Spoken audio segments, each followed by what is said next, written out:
Vaccine ये free में दिया जा रहा है 45 सेवाओं पर भारत सरकार के सहयोग से, और 18 से 44 के बीच में प्रदेश सरकार स्वयं वैक्सीन खरीद करके इस वैक्सीनेशन के अभियान को आगे बढ़ा रही है। 18 से 44 के बीच में अभी हम लोग 23 जनपदों में इसको लेके चल रहे हैं। हम धीरे धीरे करके इसका विस्तार कर रहे हैं। हमारा प्रयास है कि जून में जितना वैक्सीन हम प्रतिदिन दे रहे हैं इसको हम दोगुना से ज़्यादा बढ़ा करके अधिक से अधिक लोगों तक इसके कवरेज को पहुंचाने की व्यवस्था करें। प्रदेश ने वर्तमान परिस्थिति में कोरोना के खिलाफ जो अभियान प्रारंभ किया है ये तो सफलतापूर्वक आगे बढ़ ही रहा है। हमने थर्ड वेव की आशंका के भी समाधान की कार्रवाई अभी से कर दी है। हर मेडिकल कॉलेजेस को 100 बेड का पीडियाट्रिक आईसीयू बनाने के लिए निर्देश दिए गए हैं। हर डिस्ट्रिक्ट हॉस्पिटल में 25 से 30 बेड का पीडियाट्रिक आईसीयू के निर्माण की कार्रवाई प्रारंभ कर दी गई है। ऑक्सीजन प्लांट प्रदेश के अंदर 300 से अधिक वर्तमान में या तो निर्माणाधीन है या प्रस्तावित किए गए हैं, जिससे हर जनपद ऑक्सीजन में आत्मनिर्भर हो सके। इस कार्रवाई को सफलतापूर्वक आगे बढ़ाने का कार्य किया जा रहा है। भारत सरकार का इसमें बहुत बड़ा सहयोग हो रहा है। फर्स्ट वेव की तुलना में ऑक्सीजन की आपूर्ति ज़्यादा होने के कारण, ज़्यादा मांग, डिमांड ज़्यादा होने के कारण आपूर्ति के लिए भारत सरकार के सहयोग से ऑक्सीजन एक्सप्रेस चलाई गई। एयरफोर्स के विमानों के माध्यम से ऑक्सीजन की आपूर्ति में सहयोग लिया गया और ऑक्सीजन में कहीं कोई दिक्कत न हो इसके बारे में निरंतर नित्य नए प्रयास केंद्र और प्रदेश सरकार के द्वारा किए जा रहे हैं और आने वाले समय में हर जनपद ऑक्सीजन के क्षेत्र में आत्मनिर्भर होगा। प्रदेश सरकार ने यह भी तय किया है, अभी जो हमारी कार्रवाई चल रही है, एक तो कम्युनिटी किचन, हर जनपद में कम्युनिटी किचन का प्रारंभ। हर जरूरतमंद को, रिक्शा चालक है, ई रिक्शा चालक है, स्ट्रीट वेंडर है या मरीज के परिजन है, उनको भोजन मिल सके। मरीजों का उपचार निःशुल्क है। जो सरकारी हॉस्पिटल में या सरकार के द्वारा टेक ओवर किए गए हॉस्पिटल है वहां पर निःशुल्क उपचार की भोजन की व्यवस्था हर पेशेंट को उपलब्ध कराई जा रही है। लेकिन जो हॉस्पिटल जहां पर हॉस्पिटल में चूंकि हम कोरोना कर्फ्यू में हैं तो मरीज के परिजन, रेस्टोरेंट बंद चल रहे हैं।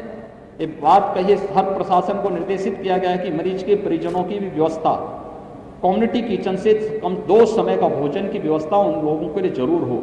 और ये व्यवस्था मैं धन्यवाद दूंगा अपने विधायक को, जिन्होंने यहाँ पर सफाई में इस मेडिकल कॉलेज में स्वयं उन्होंने अपनी ओर से एक निःशुल्क कैंटीन प्रारंभ किया है।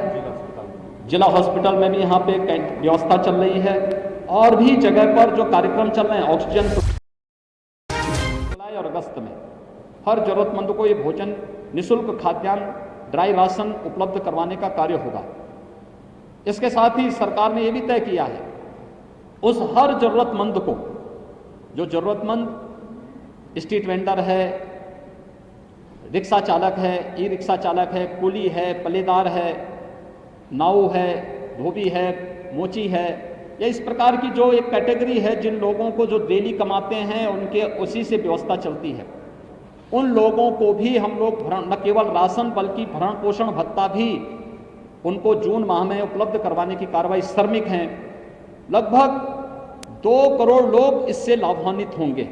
श्रमिक और इन सभी को, श्रमिक वर्ग को, संगठित और असंगठित क्षेत्र के श्रमिकों को पहले से सामाजिक और स्वास्थ्य की गारंटी सरकार ने उपलब्ध करवाई है। हर एक श्रमिक को 2 लाख, दुर्घटना होने पर 2 लाख की उनको सामाजिक सुरक्षा की गारंटी और 5 लाख रुपए का उनके लिए स्वास्थ्य बीमा का कवर उपलब्ध करवाने की कार्रवाई सरकार ने पहले उपलब्ध कराई है। वर्तमान में उनको ये सुविधाएं अतिरिक्त प्रदान की जा रही है। सरकार ने तय किया है कि जून प्रथम सप्ताह में हम लोग प्रत्येक जनपद में, अभी हम लोगों ने जो अलग अलग कैटेगरी को हमने लिया था, पहले चरण में आपने देखा होगा 16 जनवरी से जब एक कार्यक्रम प्रारंभ हुआ था, हेल्थ वर्कर को हम लोगों ने पूरी तरह वैक्सीनेट करने की कार्रवाई की थी। इसके बाद कोरोना वॉरियर्स को लिया था, फिर 60 वर्ष के ऊपर के लोगों को लिया था, फिर 45 वर्ष से ऊपर के लोगों को 1 अप्रैल से प्रारंभ हो गया था।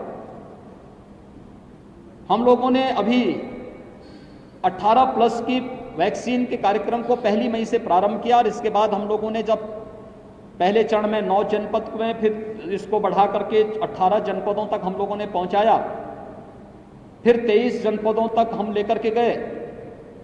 हम लोगों ने इसके साथ ही यह भी जोड़ा कि हाईकोर्ट की दोनों बेंच में, हाईकोर्ट की लखनऊ बेंच और इलाहाबाद हाईकोर्ट, वहां पर न्यायिक अधिकारियों को और उनके वहां जुड़े हुए जो कर्मचारी हैं उनके और उनके परिवार के लोगों को वैक्सीन की कार्रवाई, और मीडिया के लिए भी हम लोगों ने 2 जगह, एक नोएडा में और दूसरा लखनऊ में सूचना भवन में, उनको वैक्सीन देने की कार्रवाई वहां पर दोनों जगह सफलतापूर्वक संचालित हो रही है। सरकार का अगला कदम है कि हर एक जनपद में हम न्यायिक अधिकारियों को और मीडिया को भी वैक्सीन देने के लिए अलग सेंटर उनके लिए बनाएंगे। जहां न्यायिक अधिकारी रहते हैं वहां पर हम लोग उनके लिए, जहां observation waiting area, observation area होगी या उनकी डिस्पेंसरी होगी, वहां पर उस प्रकार की सुविधा क्रिएट करके ये सुविधा वहां पर उपलब्ध वैक्सीनेशन की कार्रवाई को जोड़ेंगे।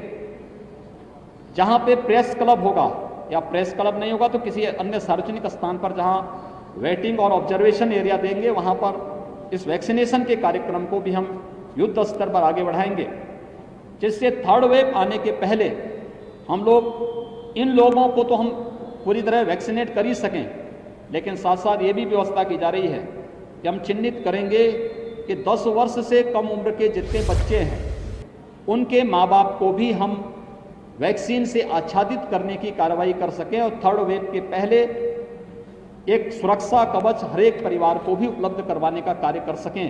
सरकार की ये कार्रवाई वर्तमान में चल रही है। इटावा के अंदर यहाँ पर हमारे जनप्रतिनिधिगण, यहाँ का प्रशासन, स्वास्थ्य विभाग, सभी लोग मिलकर के एक टीम भाव के साथ काम करते हुए कोरोना की 2nd वेव को, जिसके सामने दुनिया की बड़ी बड़ी ताकतें पस्त होती हुई दिखाई दी, लेकिन वहाँ पर यहाँ के सभी लोगों ने मिलकर के इस कार्रवाई को शासन के साथ मिलकर के पूरी मजबूती के साथ आगे बढ़ाया है। और मेरा विश्वास है कि 2nd वेव पर हम पूरी तरह नियंत्रण करने में इस महीने के अंत तक काफ़ी हद तक सफल हो जाएंगे। हम इसके साथ ही 3rd वेव की भी अभी से हमारी पूरी तैयारी है और उसको भी हम सफलतापूर्वक आगे बढ़ाएंगे। मेरी आप सबसे भी अपील है, हम प्रत्येक नागरिक को कोरोना के प्रोटोकॉल का पालन करने के लिए प्रेरित करें, जागरूक करें। ये मुफ्त में दिया जा रहा है, इस मुफ्त में वैक्सीन के प्रति लोगों को जागरूक भी करें कि हर ये वैक्सीन सुरक्षा का एक कवच है, हर एक व्यक्ति को सुरक्षा कवच दे सकता है। हम वैक्सीन लगाने में परहेज न करें, बल्कि हर व्यक्ति वैक्सीन लगाएं। मुझे प्रसन्नता है कि इटावा जनपद में अब तक 1,20,000 से अधिक लोगों ने वैक्सीन लिया है और लोगों में इसके प्रति जागरूकता है। ग्रामीण क्षेत्र में भी CSCs को, यानी कॉमन सर्विस सेंटर को रजिस्ट्रेशन का केंद्र बिंदु बनाकर के हम इस कार्रवाई को आगे बढ़ाने का कार्य करेंगे। धन्यवाद।